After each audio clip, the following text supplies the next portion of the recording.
Welcome to CinemaBites, your go-to for movie recaps in a flash. Big twists, epic moments, all in just minutes. The movie Teen Wolf begins with Scott, who plays basketball on the Beavers team, can barely catch his breath from all the tension. He's standing there getting ready to take a free throw in the game against the Dragons, and the more he tries to focus, the more he misses the shot. The game is heating up and Scott gets pushed and falls to the ground by Mike, the rival who always targets him. Now he's bleeding, and it's Mike himself who helps him up. He asks for a short break to pull himself together, but Coach Finstock, the Beavers coach, says they should just forfeit the game because the score difference is huge. They're losing by more than 40 points. But Mr. Thorne, the school principal, refuses and tells them to keep playing, so the match continues for barely 2 more minutes. Finstock keeps complaining to Thorne, saying the reason for the loss is that they don't have proper sports shoes. After a while, Scott faces the same guy who knocked him down, and they keep fighting for the ball for a bit until suddenly Scott growls in his face, which intimidates the opponent,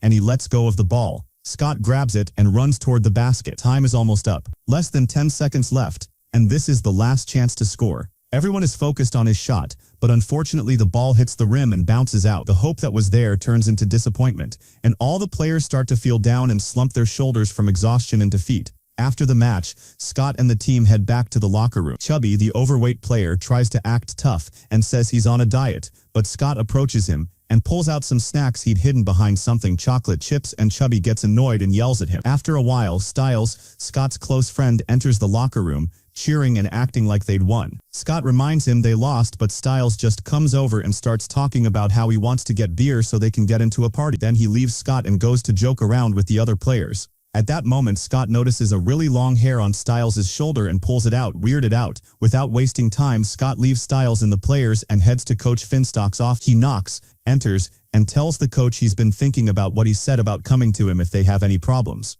Finstock gives him a chance to talk, and Scott tells him he's going through changes that won't let him keep playing on the team. Finstock, thinking he understands everything, assumes Scott is just scared and starts telling him a story about another student who also wanted to quit the team. While listening, Scott realizes the story has nothing to do with what he's going through, so he politely thanks the coach and excuses himself. He leaves the school with his childhood friend, Lisa. Everyone calls her Boof, and they start talking as they walk about how bad the game was. On the way, Scott tells her he had a weird dream with her and Pamela, the girl he likes, and some chickens. Then he starts venting about how he feels ordinary and average at everything, not special at all. He keeps complaining that from his point of view, everything in Beacon Town is ordinary and tasteless, even their basketball team. Suddenly, he stops Boof and asks her if there's something wrong with him, but she doesn't have a clear answer. Scott is surprised and can't believe it, especially since even Pamela doesn't notice him or pay him any attention, which makes him feel like something is really missing. This upsets Boof, and she angrily tells him he could be much better than Pamela. When he confronts her about her words, she tries to joke and change the subject, reminding him he has work to go to.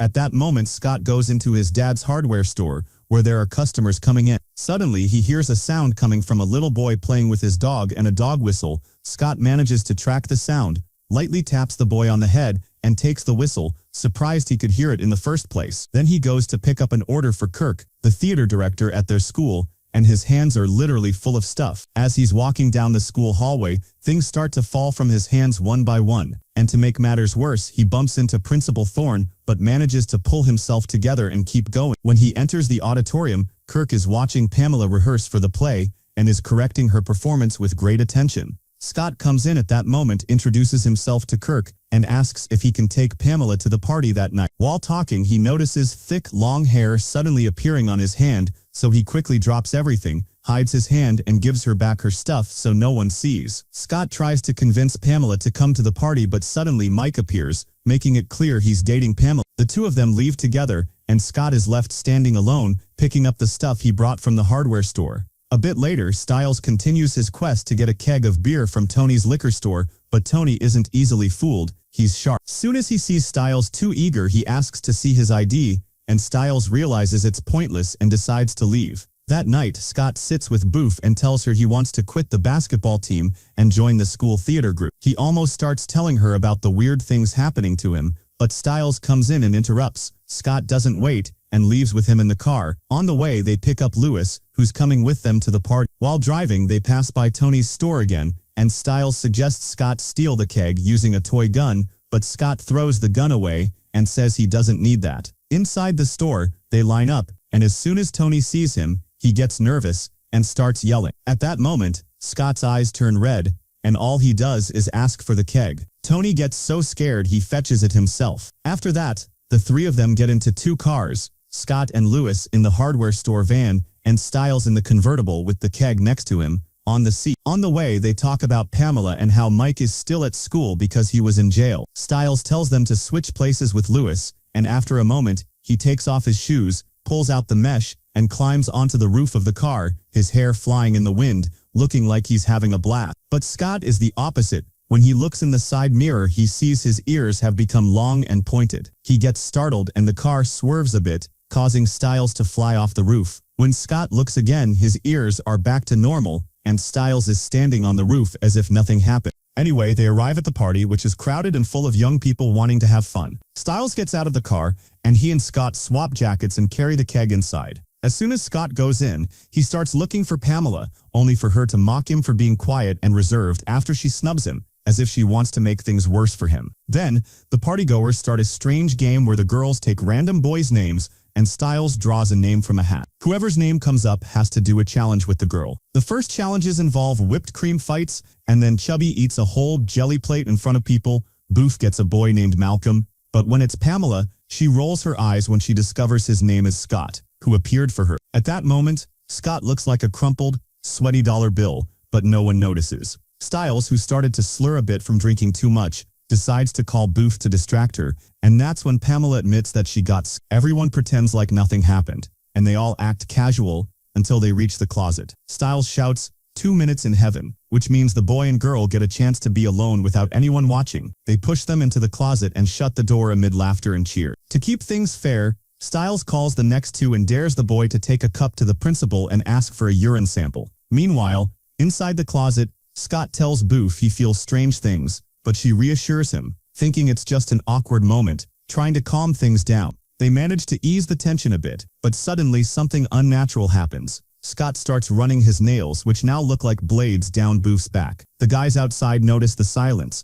especially Styles, who decides to open the door. But the tension between Boof and Scott starts to ease, and Boof gives a small smile as she returns to the group, with cuts on her back from Scott's scratch. That same night, Scott rushes home, runs past his dad as if he's heading to the bathroom. As soon as he enters the bathroom, he starts washing his face and tries to stop himself from changing due to the strange transformations happening to him. After a few seconds, he notices fangs starting to appear where his front teeth were. Every time he looks away from the mirror, he discovers a new development. His skin becomes rough, his nails turn into claws, his ears become pointed, and worst of all, his whole body is almost covered in thick hair. Scott can't recognize himself in the mirror, and is so terrified that he presses himself against the bathroom door. At that moment, his father knocks on the door and asks, "What's wrong?" Scott tries to ignore his dad and tells him to leave him alone, but his father starts speaking seriously and tells him to open the door immediately. Imagine Scott's shock when he opens the door to find his father's body also covered in hair. Harold, the father, knows he has a lot to explain, but before he can open his mouth, Scott bombards him with a ton of questions. It turns out that the gene that turns them into werewolves can skip a generation, and Harold thought his son wouldn't get it, but unfortunately it happens. Scott explodes with anger, pushes past his father, and slams the door violently behind him. The next morning, Scott comes down for breakfast, and his father gives him a cup of cocoa to calm his nerves, and they start talking about the whole situation. Harold begins to explain how the transformation and being a werewolf comes with great power, but he doesn't forget to remind him that this power also comes with great responsibility. It turns out that his wife, Scott's mother, even taught him how to live with it, and Harold is optimistic that Scott will be able to do the same. But all this talk doesn't comfort, and from his perspective, he already has enough problems and doesn't need another one of this magnitude. Scott leaves the house and goes to school, feeling totally out of it. After recess, Styles goes back to his locker, which is full to the brim. As soon as he opens it, everything falls out and he gets a complete mess in his head. After a few seconds, Scott arrives with Pamela, who looks at him with suspicion, sensing something has changed about him, but she concludes that maybe it's just his hair that looks different. The atmosphere becomes more tense when Boof appears and asks him why he didn't come to lunch with her. The day is very strange for Scott. He can't focus in any class, keeps zoning out and falling asleep, and feels like nothing the teachers say makes sense. At one point, the teacher calls him to the board to solve a physics problem, but Scott starts to feel lost and confused. His nails turn into claws and suddenly he realizes things could go really badly if he's exposed. He runs out of the classroom as if someone is chasing him and goes into the boys' bathroom in the art department, stands in front of the mirror begging himself not to transform, sweat pouring down his face. Suddenly, the vice principal, Mr. Thorne, comes in and asks to see his hand. Luckily, he was just looking for someone who had been scratching the walls with a marker. At that moment, Scott's claws turn back into nails, he shows his hands, and everything passes safely. The bell rings, and Scott takes the opportunity to run out quickly. Later that day, he goes to Styles's place in his family's garage. While Styles is looking for things that shouldn't be there, Scott blurts it out without beating around the bush. "I'm a werewolf." At first, Styles thinks Scott is joking, but when Scott turns his face towards him, Styles is completely shocked, standing speechless for a few moments. After he pulls himself together, he asks, "So you can turn whenever you want?" All the possibilities of a werewolf unleashed from Styles's perspective. Scott has become something else. Looking beautiful and unnaturally strong, Scott goes home and finds his dad and his dad's friend playing basketball together. He goes to them thinking his dad will say something, but the truth is, the man is happy and feels no guilt. All he's doing is enjoying his time. Suddenly, Boof tells Scott, "Let's walk home." He agrees and walks with her. As they walk, they talk about old topics, like how he still likes her friend and how when they were 5 they once ran away from home and no one noticed. Suddenly, Boof stops, turns to him calmly, grabs his jacket, and gently says,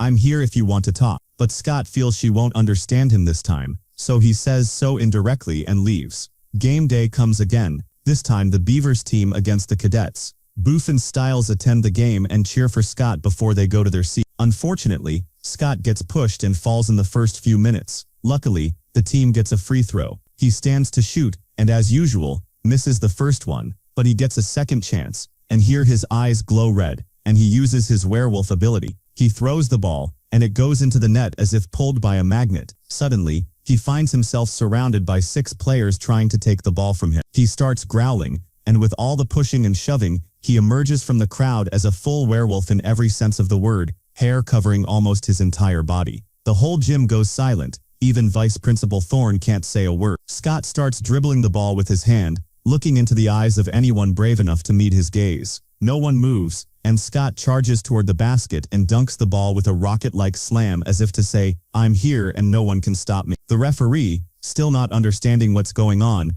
blows the whistle and counts the goal for the Beavers. The players kneel, and the game continues, and Scott scores again. The Beavers, who haven't won a game in 3 years, now see Scott as their Superman. Basketball, and they completely forgot that he was a werewolf and dangerous, but it turned out to be in their favor. The match continued, and Scott was brilliant. He was stealing the ball from the other team and scoring in the basket. The team had never scored this many goals since it was founded. After the match, the players carried Scott on their shoulders and took him to a restaurant to celebrate, and Pamela sat next to him so closely that Mike was so jealous. Scott even got free food. From that moment, everything changed. People he didn't know were greeting him. Girls were falling for him in droves. The school principal Thorne tried to threaten him, but Scott didn't care. All he did was walk away calmly. Every day, there was a new match and a new win. The cheerleaders sang for him, and the team mascot took off his beaver suit and put on a wolf one. After the win, a bunch of kids attacked him to get his autograph. When the exam results came out, Styles got a D- and Scott got an A with complete ease. At lunchtime, Scott and Boof went down the stairs together and Boof started talking about all the gains he got from being a werewolf. Scott tried to be humble, but neither she nor Pamela, who came and told him that Mr. Kirka wanted him to act in the school play, helped him keep his humility. She gave him a look full of judgment, left and walked away. In rehearsal, Pamela performed her part, but Scott did what was required of him, and that was it. Still, Mr. Kirka didn't criticize him. Right after, Pamela invited him to her dressing room. Scott entered normally, in his human form. She obviously wanted him to transform and did everything she could to bring out the werewolf inside him, and she succeeded. He came out of the corner howling with joy, and Principal Thorne heard him while he was still there. At night, all the guys went bowling. Scott hit 5 strikes in a row, something that never happened before. He and Pamela became very close and didn't try to hide their relationship, not even from Mike, who was burning with jealousy. Pamela didn't care that Scott didn't even know Mike would be at the bowling alley. Boof tried bowling, and failed miserably in front of everyone. Scott tried to help and encourage her, but Mike couldn't stand seeing Scott holding her that way. He went up to him with a look of arrogance, and not only that, he started insulting Scott, accusing him of finishing her off when she was stealing chickens from his yard. Scott got really angry, but instead of hitting him, he struck a bowling ball with all his strength and smashed it, leaving everyone silent. After bowling, he walked Pamela home, but as soon as they arrived, she coldly told him, "Mike is still my boyfriend." Scott didn't understand. He was planning to ask her to the spring dance, especially since they'd spent the whole day together. But Pamela turned out to be playing both sides, making it clear that the day meant nothing to her, and left him standing at her door, not understanding anything. On the day of another match, Chubby brought an apple, knowing Scott would win the match on his own, and he wasn't wrong. Chubby and Brad stood on the side while Scott scored all the goals until they won. But Chubby and Brad were upset with him, and when he went to them afterward to celebrate, they both refused to go out with him without even thinking. Captain Finstock didn't say anything about what was happening,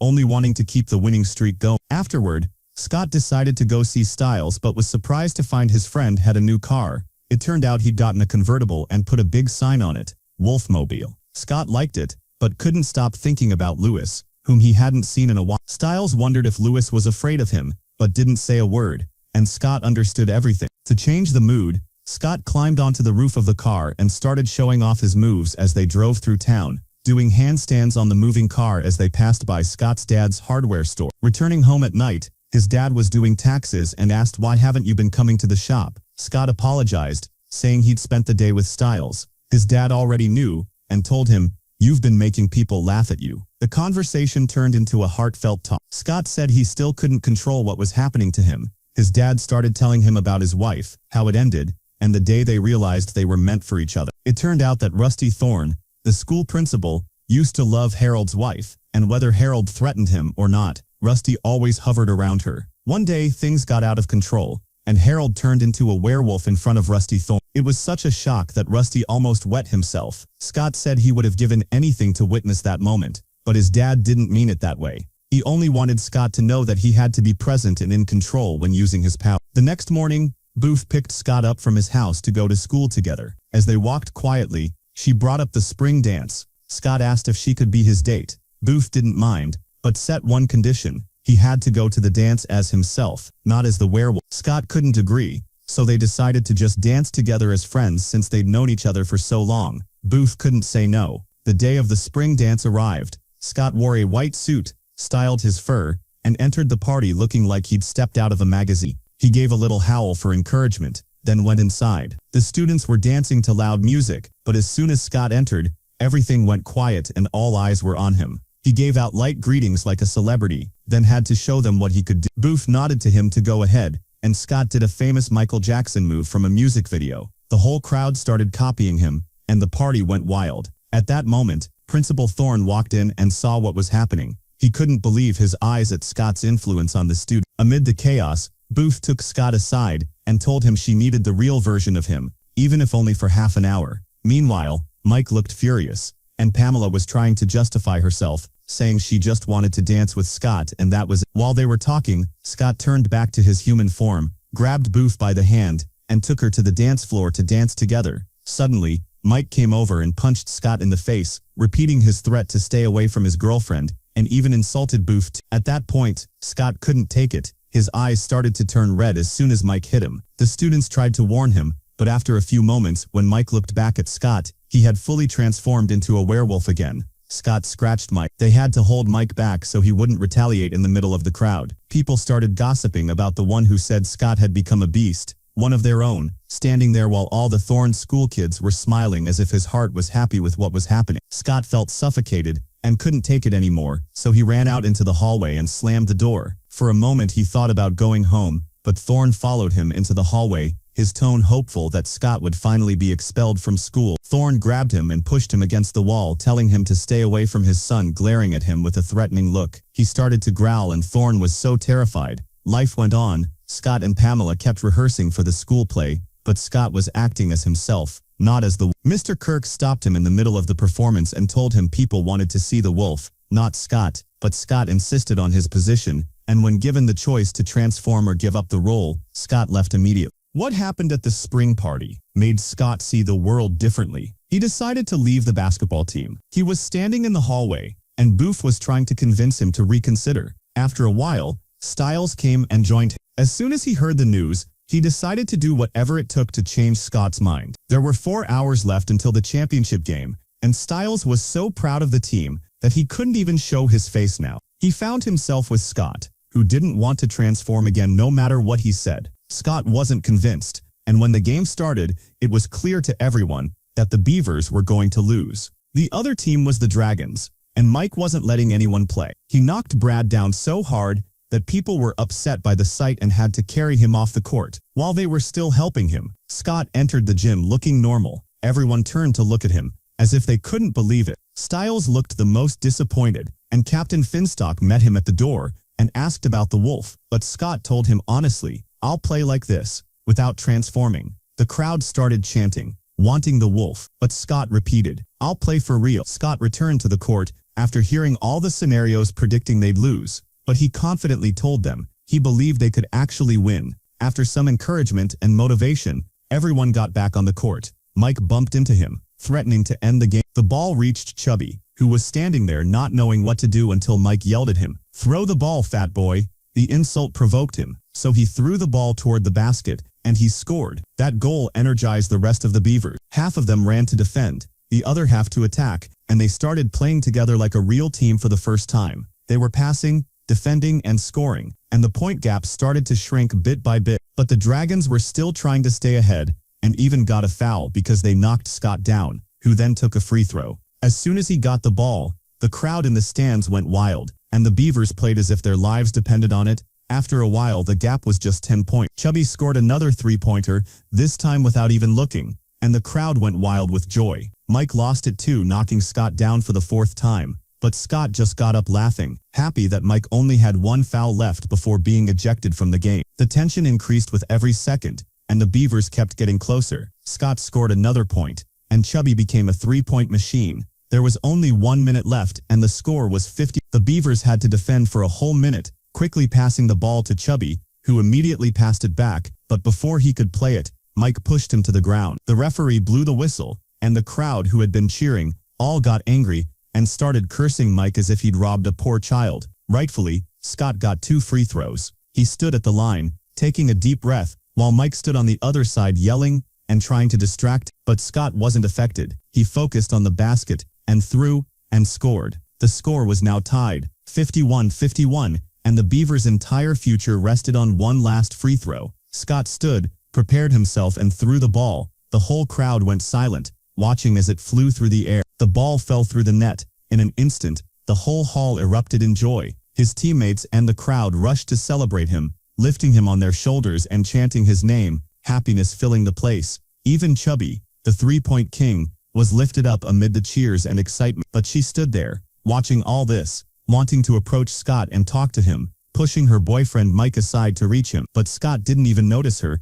as if she didn't exist, and went to Boof and hugged her, a real hug, feeling for the first time that he truly loved her, not anyone else. Finally, he ran to his father, who opened his arms with pride. If you liked today's video, don't forget to like, subscribe to the channel, and activate the bell to receive all new updates.